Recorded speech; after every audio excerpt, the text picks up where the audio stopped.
and fatality, confinement and conflagration, and saving your life.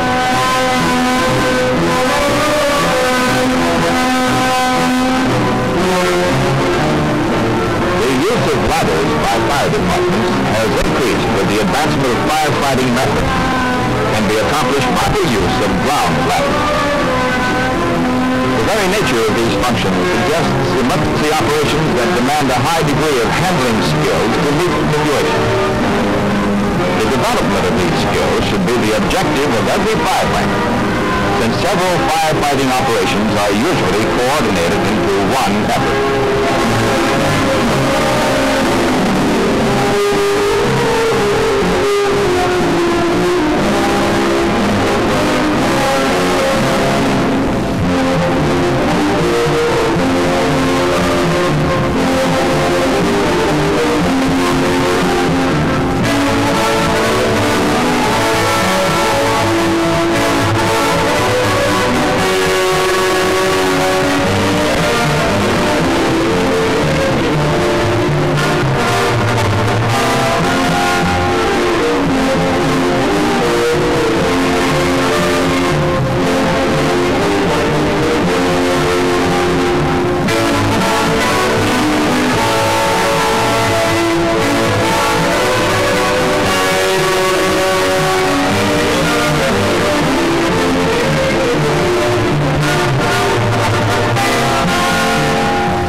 Just seen ground ladders helping firemen fight fires.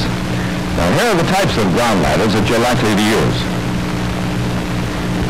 The folding attic ladder is designed to be carried by one man through halls, up stairways, and in confined areas. It should be carried in the folded position so that it can be placed into very small quarters before it's opened for use. There are various methods of locking this ladder in the open position. Wall ladders consist of one section, often referred to as a straight ladder. Now here are some examples of various types. Note also their construction. This one is solid beam, made of wood. These two are also made of wood, but they're the truss type. Note the difference of construction. Now here's one truss type of metal. The roof ladder is designed for one specific function, although it may be used as a short wall ladder. Roof ladders are equipped with folding hooks at the tip.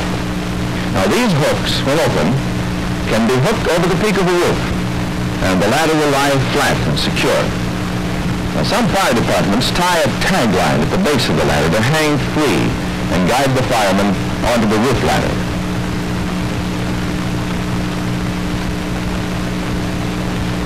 The extension ladder consists of two or more sections. They come in various lengths.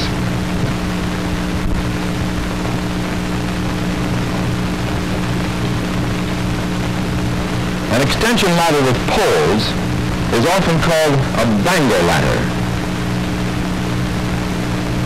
The poles, sometimes called tormentors, aid in raising and lowering the ladder.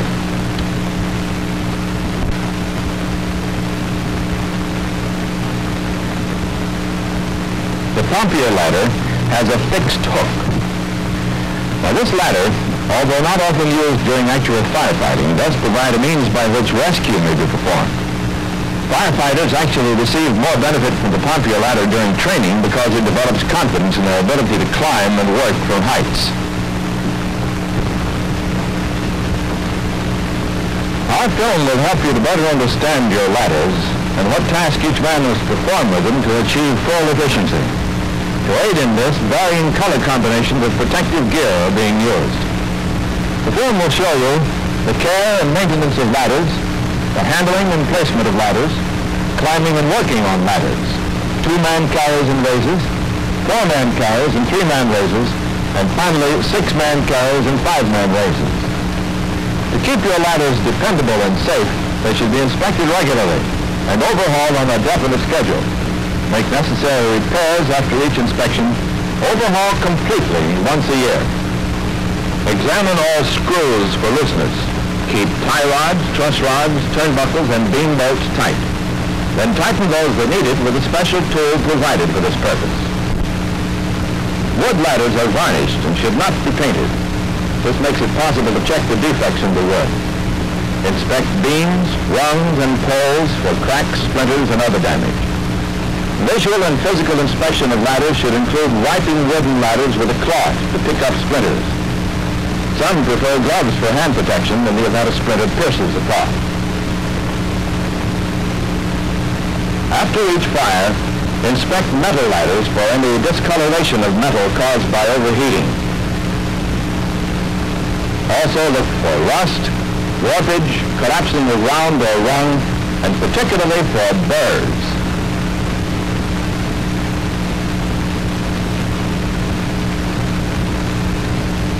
Smoothing off sharp edges with an emery cloth is effective.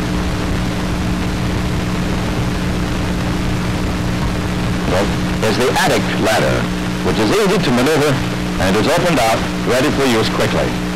The fireman always faces the bed when removing any ladder. This permits him to avoid scraping the ladder as he slides it out. By glancing in the direction of travel, he makes sure no one will be injured. When the balance point is reached, the fireman shoulders the ladder, turning as he does, in the direction he's going.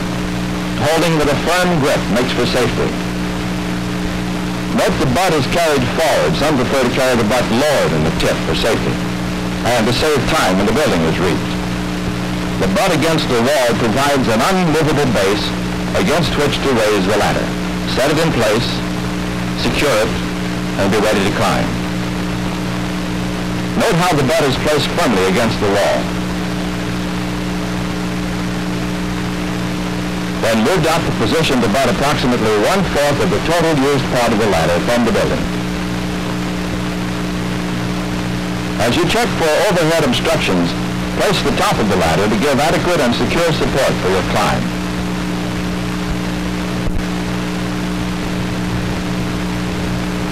On wet macadam or cement, it's much safer to support the ladder with another fireman who places a toe on each beam of the ladder to hold it firmly.